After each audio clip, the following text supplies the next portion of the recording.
नमस्कार मित्रों। मोदी जी के तीसरे कार्यकाल का पहला बजट आज पेश कर दिया गया है और सामूहिक रूप से जनसाधारण की मान्यता यही है कि दोनों सपोर्टरों को कुछ ना कुछ मिल गया है। हम तो ये कहेंगे कि भारत के आंध्र प्रदेश और बिहार राज्य को डेवलप करने के लिए मोदी जी ने जितना भी हो सके उतना प्रोत्साहन दिया है। परंतु क्या आप जानते हैं कि मोदी को शारीरिक और मानसिक रूप से खत्म करने की साजिश यानी कि प्रयास कब नहीं हुआ है? अनेकों बार हुआ है। मोदी जी को गुजरात के डेवलप करने की स्पीड को देखकर 2002 में सबसे बड़ा दंगा करवाया गया। नारा था कि मोदी को निपटा दो। यहीं से प्रारंभ हुआ ये समग्र खेल।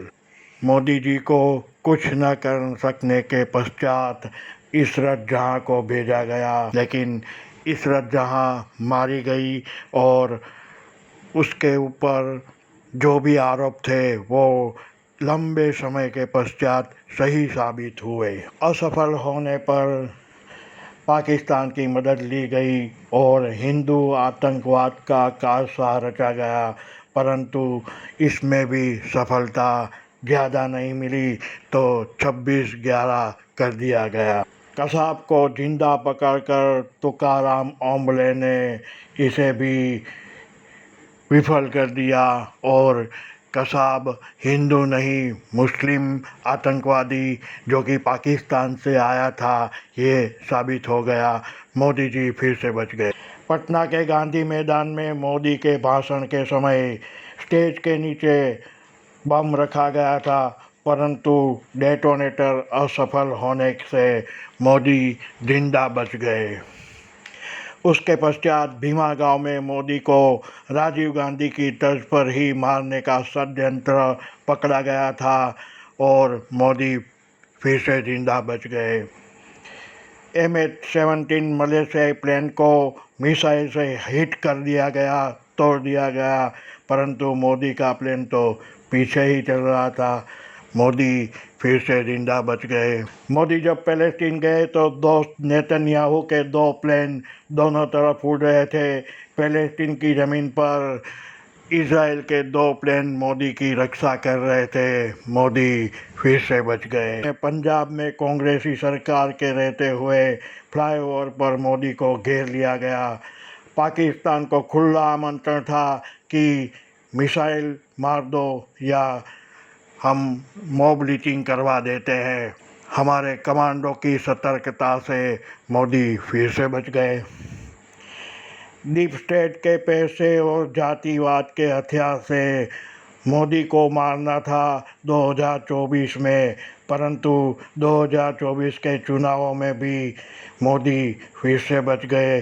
सरकार भी बन गई और आज इनके दोनों सज्जन मित्रों को खुशियाँ भी मिल गई।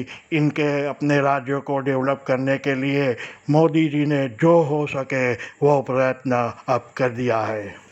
मोदी को मारने के अथाग प्रयासों के उपरांत महादेव की कृपा इनके ऊपर, अपने परम भक्त के ऊपर रही है, इसलिए ही ये अभी तक जिंदा है। 5 साल की अवधि के लिए बजट दे दिया गया है। अब शत्रुओं का क्या होगा? मोदी जी ने कहा था कि तीसरे कार्यकाल में कुछ निर्णय कठोर लेने होंगे। उस दिन का इंतज़ार कीजिए जब मोदी उठेंगे और शत्रुओं पर वार करेंगे। बस हमारे पास अब अगला चुनाव है। सभी मोदी और भारतीय सभ्यता के विरोधियों को यथा योग्य जवाब देने का हम अगले चुनाव में अपना फर्ज निभाएंगे, मतदान करेंगे और विरोधियों को मात देंगे। ये हमारा वादा है, एक भारतीय का वादा है। अंत में अमेरिकी राष्ट्रपति पद के लिए अगर आपको मतदान करना है तो आप किसको वोट करेंगे? डोनाल्ड ट्रंप को या कमला हैरिस को? बताइए। हमने सुना है कि blood is always thicker than water, लोहा ही लोहे को काटता है, कांटे से कांटा निकलना चाहिए। बाकी आप समझदार है। नमस्कार, प्रणाम, जय हिंद, जय भारत, वंदे मातरम।